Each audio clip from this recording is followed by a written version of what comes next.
that group with the tough questions.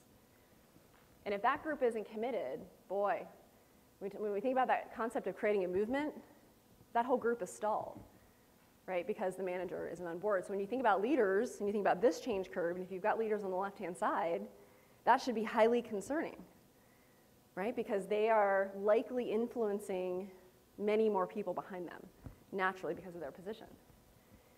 And then job loss. I mean, let's face it, guys, one of the first questions nowadays is, what does this mean? Am I going to lose my job? They may not ask it, but I bet they're thinking it, right? There's almost a fear to even ask the question. You know, even something as positive as we're in growth mode and we're acquiring a new company. Doesn't that sound awesome?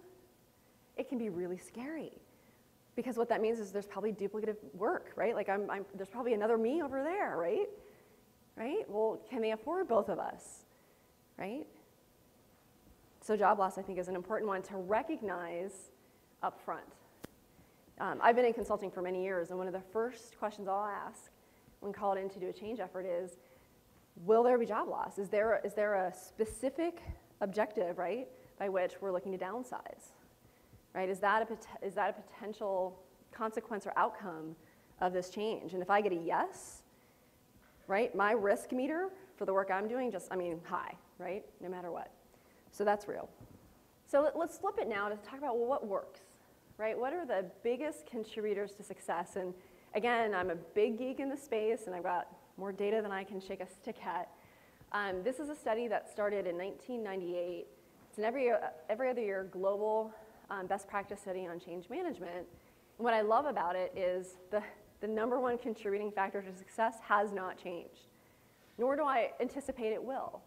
And it's that active and visible sponsorship from leaders, right? If you don't have that at the core of whatever you're trying to implement, lean, new benefits within your HR area, new programs and acquisition, outsourcing, you name it, you're going to be in trouble.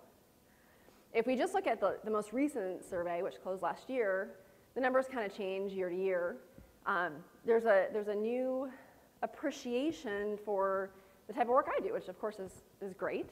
But are you applying a structured process, right? Do you talk about this thing called change? Do you have a common vernacular or taxonomy in your organization, right? So are you applying something structured, again, so that it doesn't happen accidentally?